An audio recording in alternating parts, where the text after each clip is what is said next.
الحمد للہ رب العالمین والصلاة والسلام علی سید الانبیاء والمرسلین اما بعد فاعوذ باللہ من الشیطان الرجیم بسم اللہ الرحمن الرحیم۔ الحمد للہ عز وجل خواتین کی نماز کے کورس کے حوالے سے لیکچرز کا سلسلہ جاری ہے، اور پچھلے لیکچر میں ہم نے ان اعمال اور افعال کا تذکرہ کیا تھا کہ جن کو نماز میں کرنا گناہ ہے۔ آج کے لیکچر میں بھی انشاءاللہ عز وجل ہم اسی حوالے سے کلام سماعت کریں گے، اور آج کے لیکچر میں ایک بہت ہی امپورٹنٹ، بہت ہی ضروری مسئلے پر گفتگو کی جائے گی، اور وہ ہے تصویر کا مسئلہ۔ تصویر چونکہ نماز کے سلسلے میں رکاوٹ پیدا کرتی ہے، تو اس لیے ضروری سمجھا گیا کہ تفصیل کے ساتھ آپ کو تصویر کا مسئلہ سمجھا دیا جائے، تاکہ پوری زندگی آپ کو اس حوالے سے کوئی کنفیوژن باقی نہ رہے۔ تو اس سے پہلے کہ تصویر کا مسئلہ بیان کیا جائے، ایک حدیث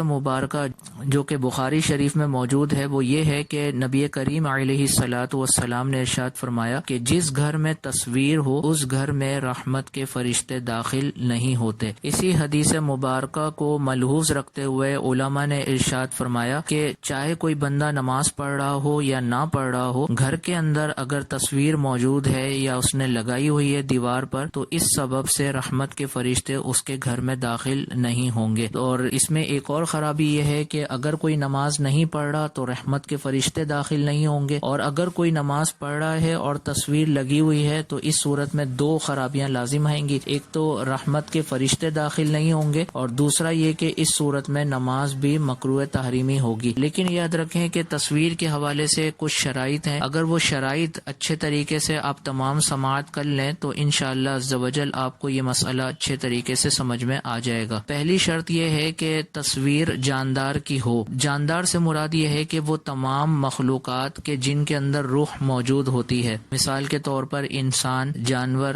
مچھلی، پرندے، کیڑے مکوڑے، یہ تمام جاندار کہلاتے ہیں۔ تو ان کی تصویر اگر ہوگی تو یہ نماز کی راہ میں رکاوٹ بنے گی۔ لہٰذا اس سے معلوم ہوا کہ جو غیر جاندار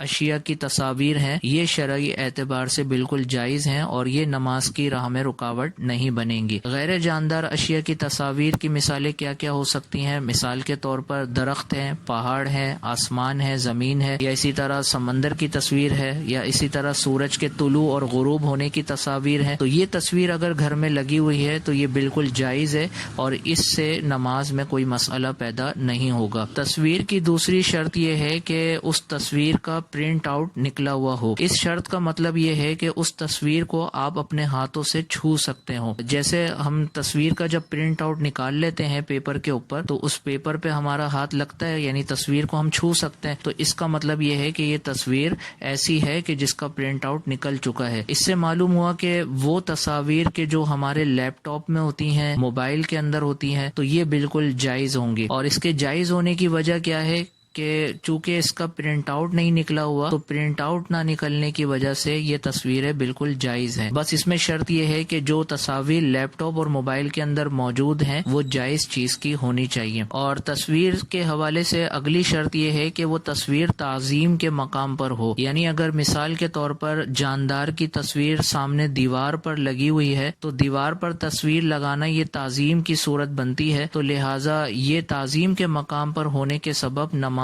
کے سلسلے میں رکاوٹ بنے گی۔ لہٰذا اس بات سے معلوم ہوا کہ اگر تصویر تعظیم کے مقام پر نہیں ہے بلکہ حقارت اور توہین کے جگہ پر موجود ہے، تو اب ایسی تصویر نماز کے سلسلے میں رکاوٹ نہیں بنے گی۔ مثال کے طور پر تکیوں کے اوپر بھی جاندار چیزوں کی تصویریں بنی ہوئی ہوتی ہیں، یا اسی طرح بیڈ شیٹ کے اوپر تصاویر بنی ہوتی ہیں جاندار کی، یا اسی طرح کارپیٹ کے اوپر چادر بچھائی جاتی ہے، اس چادر کے اوپر جاندار کی تصویریں بنی ہوئی ہیں۔ تو چونکہ یہ وہ مقامات ہیں کہ جو تعظیم کے مقام نہیں ہے، لہٰذا ان جگہوں پہ اگر تصویر موجود ہے تو یہ تصاویر نماز کے سلسلے میں رکاوٹ پیدا نہیں کریں گی۔ اور اس کے برعکس اگر دیوار پر لگی ہوئی ہے، یا اسی طرح جیسے ہمارے یہاں سائڈ ٹیبل پہ فریم کے اندر لگا کے فریم رکھا ہوا ہوتا ہے، تو یہ فریم بھی تعظیم کے مقام پر رکھا ہوتا ہے، تو اس صورت میں یہ تصویر نماز کے سلسلے میں رکاوٹ بنے گی۔ اور تصویر کے حوالے سے اگلی شرط یہ ہے کہ وہ تصویر نمازی کے دائیں بائیں سامنے یا چھت پر لگی ہوئی ہو تو پھر نماز کے سلسلے میں رکاوٹ بنے گی۔ تو دائیں طرف دیوار پر لگی ہوئی ہے یا بائیں طرف دیوار پر لگی ہوئی ہے یا سامنے بالکل دیوار پر لگی ہے یا چھت پر کسی جاندار کی تصویر بنی ہوئی ہے، تو یہ 4 مقامات ایسے ہیں کہ اگر ادھر تصویر بنی ہوئی ہے جاندار کی تو اس صورت میں نماز کے سلسلے میں یہ تصویر رکاوٹ بنے گی اور نماز پڑھنا اس حالت میں گناہ ہوگا۔ لہٰذا اس سے معلوم ہوا کہ اگر تصویر ہمارے بیک سائڈ پر دیوار پر موجود ہے تو یہ نماز کے سلسلے میں رکاوٹ نہیں بنے گی۔ تو دائیں طرف، بائیں طرف، سامنے یا چھت پر اگر جاندار کی تصویر لگی ہوئی ہے تو یہ نماز کے سلسلے میں رکاوٹ پیدا کرے گی، اور اگر ہماری بیک سائڈ پہ پیٹھ کی جانب لگی ہوئی ہے تو یہ نماز کے سلسلے میں رکاوٹ پیدا نہیں کرے گی۔ اور تصویر کے حوالے سے اگلی شرط یہ ہے کہ وہ بڑی ہونی چاہیے، یعنی اتنی چھوٹی تصویر نہ ہو کہ جس کو اگر ہم زمین پہ رکھ کر کھڑے ہو کر دیکھیں تو چہرہ ہی واضح طور پر دکھائی نہ دے، تو اس صورت میں یہ تصویر نماز کے سلسلے میں رکاوٹ نہیں بنے گی۔ اگر بہت چھوٹی تصویر ہے، جیسے شناختی کارڈ پر تصویر بنی ہوئی ہوتی ہے یا اسی طرح سکوں کے اوپر تصویر بنی ہوئی ہوتی ہے، تو یہ تصاویر بہت چھوٹی ہوتی ہیں، ان کو اگر آپ زمین پر رکھ کے کھڑے ہو کر دیکھیں تو آپ کو چہرے کے نقوش صحیح طرح بالکل بھی دکھائی نہیں دیں گے۔ تو اتنی چھوٹی اگر تصویر ہے تو ایسی تصویر نماز کے سلسلے میں رکاوٹ پیدا نہیں کرے گی۔ اور اس سے بڑی اگر تصویر ہیں کہ واضح طور پر آنکھ، ناک، منہ وغیرہ یہ نقوش بالکل واضح طور پر نظر آ رہے ہیں، تو اس صورت میں ایسی تصویر نماز کے سلسلے میں رکاوٹ پیدا کرے گی۔ تصویر کے حوالے سے اگلا مسئلہ یاد رکھیں کہ اگر تصویر نماز پڑھنے والے کے کپڑوں پر بنی ہوئی ہے تو اس صورت میں بھی نماز پڑھنا مکروہ تحریمی ہوگا۔ تو بعض اوقات بہنوں کے لباس پر یا دوپٹے کے اوپر مور کی تصویر یا تتلیوں کی تصویر بنی ہوئی ہوتی ہے، تو ان کو تھوڑا سا اس پر غور کر لینا چاہیے۔ اگر اس مور کے باقاعدہ نقوش بالکل واضح ہیں، نقوش سے مراد آنکھیں، اس کی چونچ، ناک وغیرہ یہ سب واضح طور پر اس میں بنے ہوئے ہیں، اسی طرح تتلی اگر بنی ہوئی ہے اس میں بھی دیکھ لیا جائے کہ اگر اس کی آنکھیں